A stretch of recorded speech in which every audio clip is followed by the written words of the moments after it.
Cette vidéo n'est pas un poisson d'avril. C'est pas trop la saison d'ailleurs. Le but est clairement d'informer certaines personnes qui ne savent pas a priori à quoi correspond USB et LSB. Par conséquent, avec une petite vidéo, peut-être que ça aidera ces personnes à mieux appréhender la différence entre l'USB et l'LSB. Bon, par exemple, lorsqu'on est sur 7103 en LSB, le spectre BF se trouve de 7103 à 7100.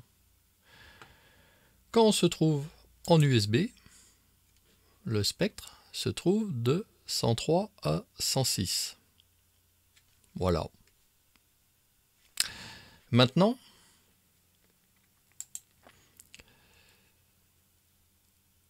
voyons le spectre sur 7103 en LSB.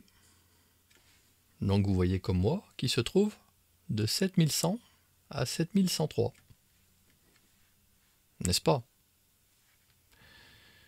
Si vous vous placez en USB sur 7100 USB, il se trouve également de 7100 à 7103.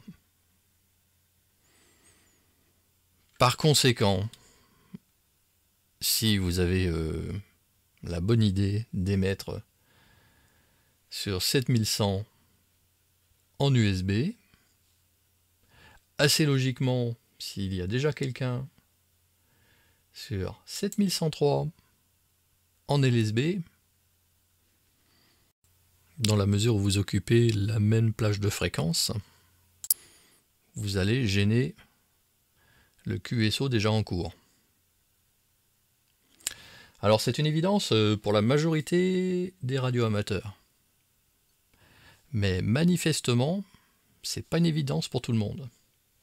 Donc ces petites vidéos, limite humoristiques, permettra peut-être à certains de comprendre que lorsque il y a du bruit incompréhensible lorsqu'on est sur 7100 en USB, c'est que probablement sur 7103 en LSB, il y a du monde.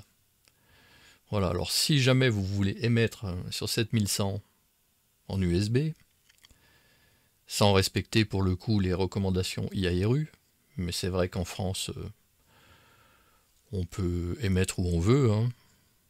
On peut par exemple émettre en phonie sur la bande le Charlie Whiskey. Ce n'est pas interdit.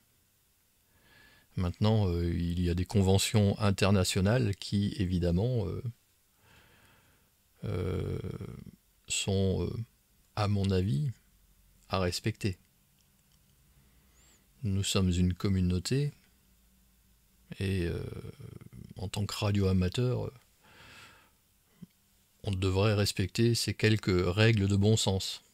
En plus, l'avantage de tous être en LSB, lorsque vous tournez le VFO, lorsque vous arrivez sur une fréquence qui se trouve en USB alors que vous êtes en LSB, vous allez être obligé de permuter de mode, ce qui est finalement un peu couillon.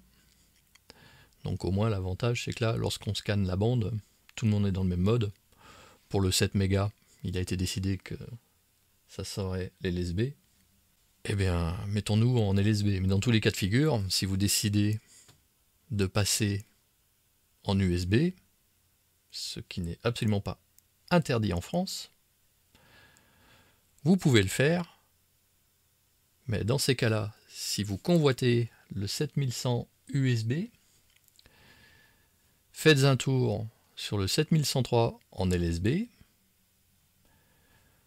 passez en émission, demandez si la fréquence est occupée, parce qu'il peut très bien y avoir un QSO en cours dont vous n'entendiez pas tous les correspondants.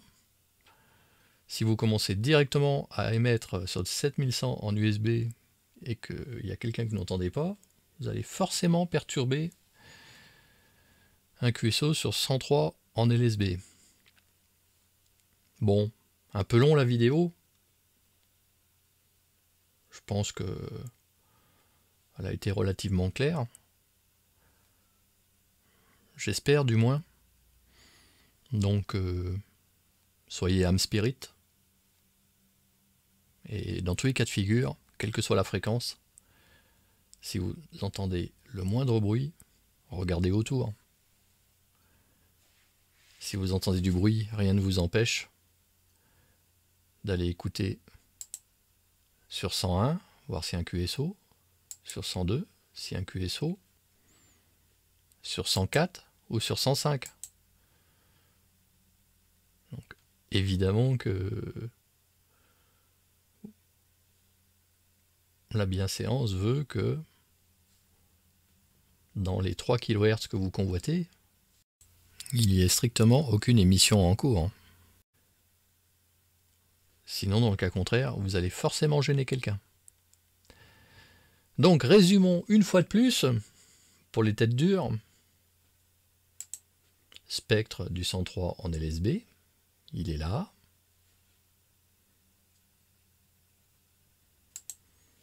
Spectre du 700 en USB, il est au même endroit.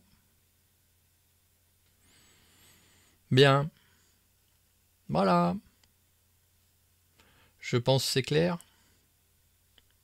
Si c'est pas clair, je suis désolé, mais je peux vraiment rien pour vous. À bientôt dans de nouvelles aventures.